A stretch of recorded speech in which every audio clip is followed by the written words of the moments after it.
So I recently got this question. As a non-cEDH player, maybe I'm missing the point of trying to get the best out of the best, but I gotta say, I've been noticing really ambitious first mulligans lately in the channel. I see a lot of solid first 7 and then mull because first mull is free into basically 5 second and then 6 are unkeepable. Am I only noticing a pattern in the channel? Might be something to catch on.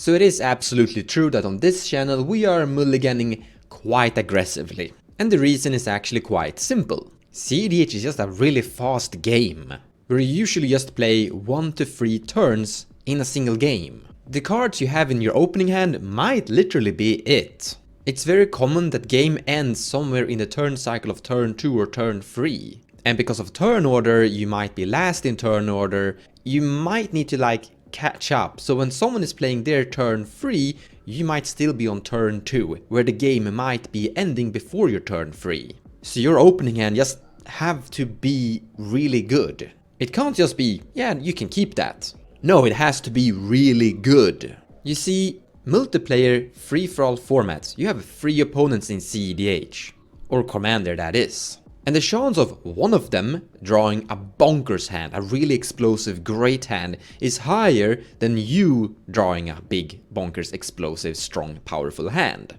Simply because you have 3 opponents. You might have the second best hand, but there's usually a higher chance that one of your other opponents have the better hand compared to you. And if you keep a keepable, mediocre hand, you might just fall behind. That is why we're doing really ambitious hands. But a hand of 5 can be stronger also than a hand of 7. For example, this opening hand, let's say these are the only 3 cards you have in your hand. Land, Mana Crypt, Rhystic Study. Boom, turn 1 Rhystic Study. Pass. You're usually gonna have a good game. Well, you're kinda all in on it, but if someone counterspells the Rhystic Study or destroys it, then you're gonna be sad. But if you get to keep it, you're in a really good spot, even though your hand is empty when you pass turn here.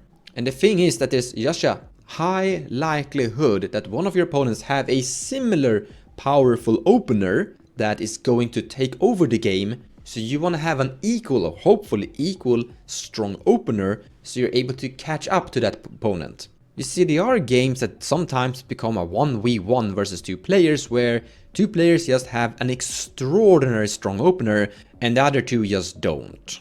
They're dead, just sitting there and observing the game basically. If games were longer, where we have more turns, the mulligan wouldn't matter that much because we would draw more cards from the deck and then solve mediocre opening hands. But because the game is so fast, you have to keep a strong opener. I actually think that the game is going to be 70% or something of the sort, the entire game focused around the mulligan, where we're basically playing a game of mulligan. You can thank cards like these for that.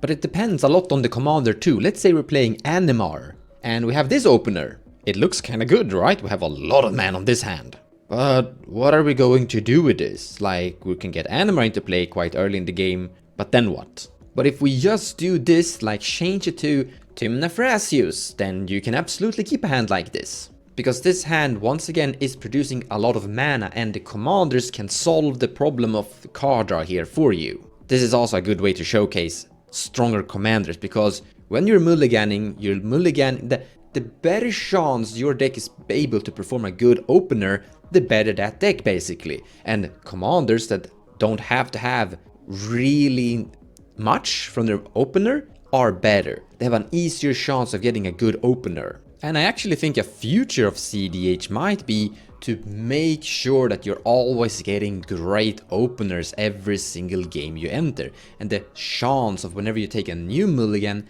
you're gonna have much better opener potential. And commanders do mulligan differently, they are not equally strong in that regard. For example, I've noticed that CC often have really good openers. For example, here you can have a turn 1 Thalia or a turn 1 Dreadite Magistrate or a turn 1 Deathrite Shaman, and then eventually you will lead yourself forward with a decent opener. Now, I would like to point out this is an okay hand. You could mulligan for more, but if you're the starting player, turn 1 Thalia, depending on the metagame, that's really good. I recommend throwing in the Arid Misa and the Lotus Petal and getting Thalia into play, and then the Deathrite Shaman later here, depending on the pod.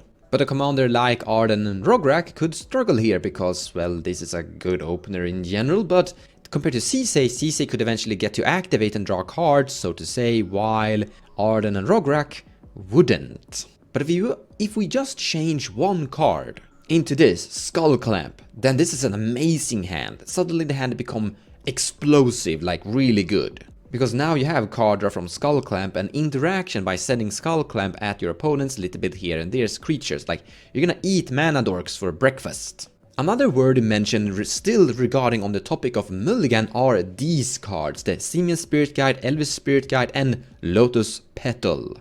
You see, the capacity of turbo decks to perform win cons really fast means that if you're gonna interact, if you're gonna play stacks, you have to have the speed equal to their potential. So I highly recommend including these cards into mid-range decks too, just so you're able to catch up, just so you're able to put an interaction, a Draenei Magistrate, a Talia that I've showcased before, in play early in the game so that you're affecting them as fast as turn 1. I have entered a tournament, a top 16, and I mulliganed for a turn 1 Draenei Magistrate, or actually I should also point out for a turn 1 Lavinia or a turn 1 Thalia as well, but like I wanted a Draenei Magistrate to turn 1. I didn't get that, so I lost. And having Simian Spirit Guide, Elvish Spirit Guide and Lotus Petal inside that deck increases the chance of getting that Draenei Magistrate turn 1. I hope this video have highlighted some importance of the cEDH mulligan, like the game is almost entirely just a mulligan game soon. But also a little bit about deck card choice for your deck, like you need to have speed inside your deck to be able to catch up with other people. And also, if everyone just mulligans poorly, they keep their first mediocre, okay, you can keep that 7, and you go down to 5 and have a bonkers hand that runs away really fast. Even though you're down to 5, you're gonna be ahead. You can even threaten to win on your turn 2 sometimes with your 5, and your opponents might not even be able to interact with that depending on what they kept in their 7. Thank you so much for watching, and I hope you enjoyed the video. If you have more questions, feel free to drop them below and I will try my very best to answer those questions with videos like this or just answering your comments. Take care guys, and I'll see you in the next video.